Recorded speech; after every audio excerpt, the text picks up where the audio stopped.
Amados irmãos, amadas irmãs, um bom dia para todos nós, uma excelente manhã de sexta-feira. Estamos hoje iniciando mais um momento do nosso Evangelho diário, minutos esses preciosos que todos nós nos reunimos aqui como uma grande família. Então sejam muito bem-vindos, que hoje possamos acolher em nosso coração os doces ensinos do Cristo, as sementes do Evangelho e o esclarecimento da doutrina espírita. Meus amados irmãos, hoje, para iniciar a nossa sexta-feira, eu gostaria de convidar a todos nós para começarmos falando sobre a responsabilidade da nossa liberdade, porque hoje esse é o nosso tema. Então, hoje, para começar o nosso dia, vamos juntos pedir a Deus que nos ajude com as nossas decisões, pois somos tão imperfeitos ainda, somos tão voltados ainda para esses sentimentos baixos que habitam o nosso coração, como a inveja, o ciúme, o rancor, o cinismo. Somos tão voltados ainda para esses sentimentos baixos que muitas vezes eles dominam as nossas ações. Eles dominam as nossas atitudes. Então hoje roguemos profundamente a Deus que Ele possa nos ajudar nas tomadas das nossas decisões, que a voz divina fale em nossa consciência e que possamos ouvi-la e vivê-la. Que possamos hoje, através de cada atitude nossa, envolver com os doces ensinos do Cristo. Porque dessa forma, as nossas decisões, o nosso livre-arbítrio, ele fica mais voltado para o caminho do bem.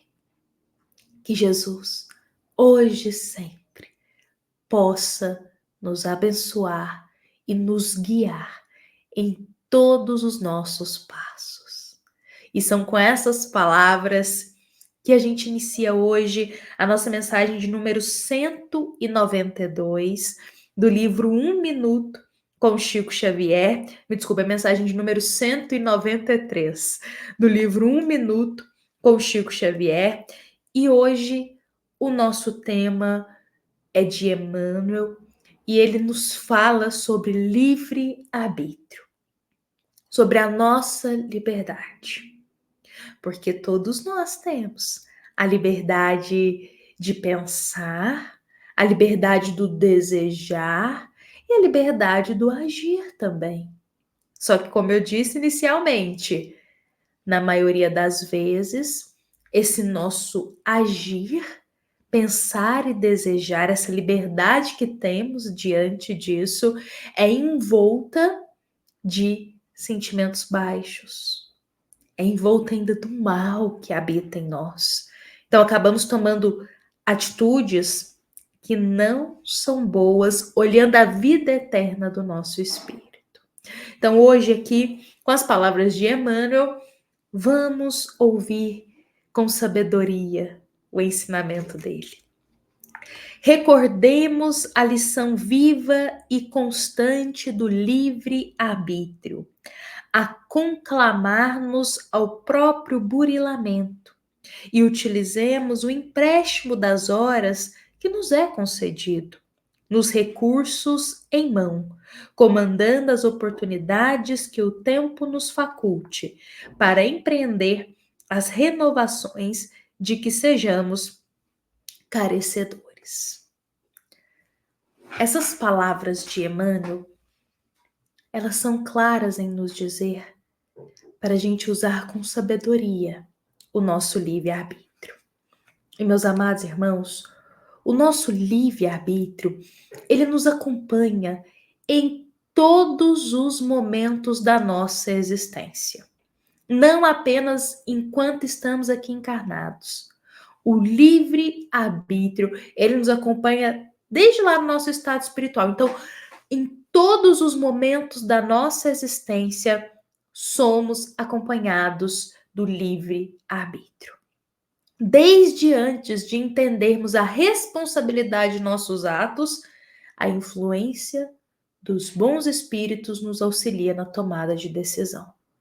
Então, todos nós, podemos realizar através do nosso livre-arbítrio escolhas. Escolhas voltadas para o bem ou escolhas voltadas para o mal. Todos nós, meus irmãos, recebemos essa bênção de Deus, que é o livre-arbítrio. E eu penso muito que, muitas vezes, a gente não consegue ter a noção ainda da responsabilidade de cada atitude, de cada pensamento, de cada decisão e de cada desejo nosso. Às vezes não temos a consciência dessa responsabilidade. Ou seja, como que uma atitude que a gente tem hoje vai ter uma consequência depois. Um pensamento que nós temos também tem consequência.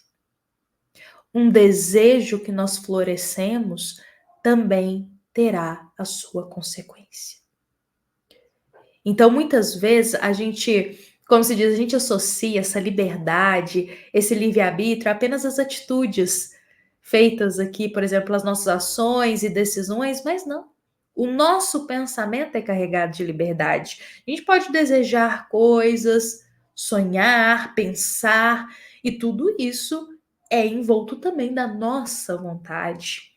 Então, também temos que compreender que tudo que pensamos, desejamos, que tudo que nós nutrimos dentro do nosso coração também terão as suas consequências. Sabe, meus irmãos, eu fico pensando aqui, na verdade, quando a gente fala de livre-arbítrio, dessa liberdade nossa de tomar as decisões do nosso caminho, a gente vai escrevendo o nosso caminho a cada atitude que temos. Eu fico pensando e lembrando muito sobre Judas, o apóstolo Judas. E eu me lembro dele porque Judas, ele tomou uma decisão ali, através do seu livre-arbítrio, uma decisão muito infeliz, uma decisão muito triste, que foi vender a Jesus por meras moedas. Talvez na sua ganância, talvez na sua inocência naquele momento, na sua imaturidade moral, ele acaba tomando essa decisão. E é uma decisão livre-arbítrio que ele teve. Uma decisão que teve uma consequência horrível, mas foi uma decisão dele, que partiu da vontade dele. Então pensemos, olha como que o livre-arbítrio ele pode ser usado para o bem ou para o mal. Então eu penso em Judas porque ele fez isso. Ele tomou ali uma decisão infeliz, e depois ele se arrependeu daquela decisão que ele tomou. E novamente ele usa o livre-arbítrio dele para cometer outra decisão infeliz, que foi o suicídio. Então, quando Judas escolhe retirar a própria vida, ele também está tendo o livre-arbítrio dele, agindo com o livre-arbítrio dele e tomando aquela decisão. Só que aí entra uma coisa importante, um detalhe, na verdade, importante. Depois que ele adentra no mundo espiritual, que ele é acolhido, que o olhar dele desperta para essa maturidade do espírito, depois que ele tem um tempo para refletir sobre todas as decisões que ele tomou, depois que Judas tem um tempo para pensar como que ele usou o livre-arbítrio dele, como que ele usou as horas dele aqui na Terra, o que que ele fez, ele decide, através do livre-arbítrio novamente, ele decide retornar à carne. Ele decide reencarnar. E ele toma essa decisão. Olha só, ele usou o livre-arbítrio dele em uma existência voltado para o mal. Infelizmente, no momento em que ele vende Jesus e no momento do suicídio. Foi uma decisão dele isso. Então ele foi e colheu as consequências dessas decisões. Só que aí chega um momento que Judas decide novamente o livre-arbítrio dele, mas agora usar para o bem.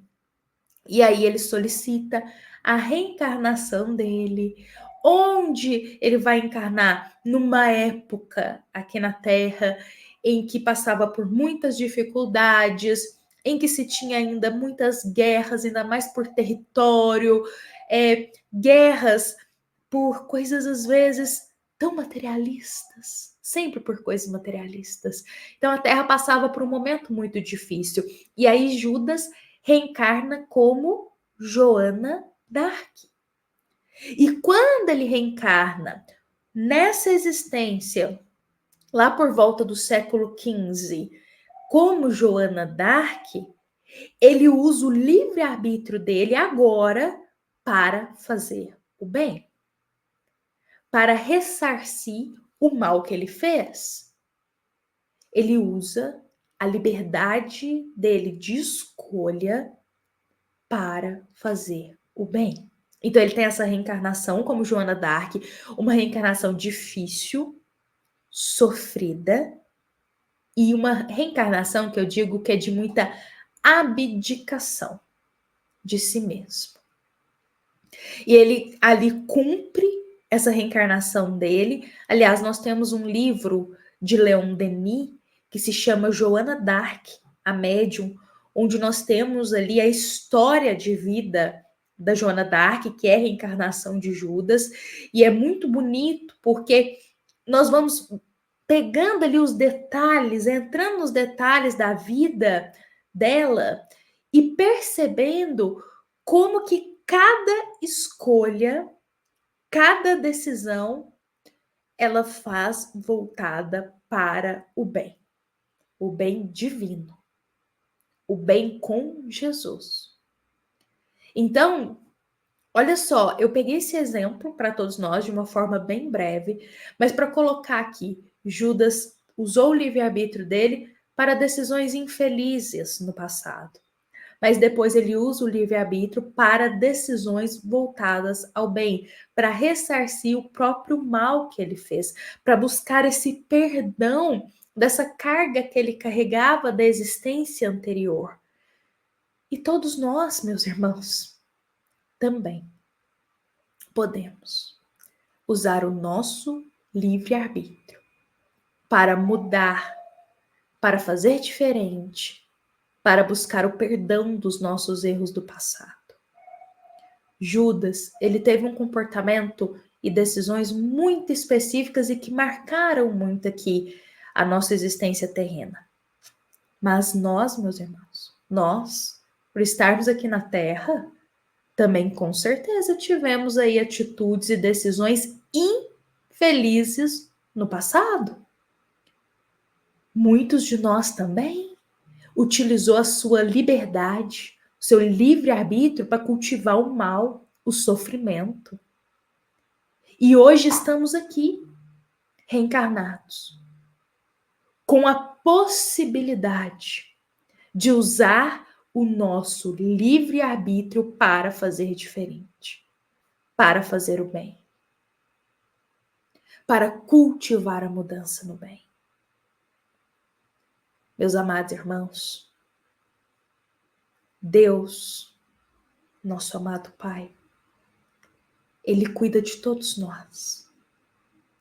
E Ele abre todos os caminhos para a gente. Mas Deus não nos obriga a seguir esses caminhos. Deus não nos obriga a tomar decisões em nossa vida. Ele mostra o caminho no bem. Ele mostra o caminho da regeneração. Ele mostra o caminho do aperfeiçoamento. Mas a decisão é nossa. Nós que escolhemos seguir o caminho que Deus está nos mostrando, seguir a vontade de Deus, ou nós simplesmente desviamos desse caminho, mas não estamos isentos da lei divina de ação e reação, e uma hora colheremos esse mal que estamos cultivando. Então hoje olhemos para a nossa vida. Com delicadeza vamos perceber os caminhos que Deus tem aberto em nossa vida. Caminhos para essa mudança, caminhos para fazer diferente, caminhos para cultivar o bem, caminhos com a vontade divina. E vamos usar o nosso livre arbítrio, meus irmãos, para escolher o caminho com Deus em nossa vida. Hoje, eu deixo aqui para nós esta mensagem para a nossa sexta-feira, que ela possa ser cultivada em nosso coração. Agradeço a nossa grande família do Evangelho por terem partilhado também desse momento conosco. Agradeço de coração a todos por estarem aqui, nesse momento que a nossa amada Casa Espírita Luiz Gonzaga, da cidade de Luminárias, concede para todos nós. Uma ótima sexta-feira, com a paz de Jesus em nosso coração.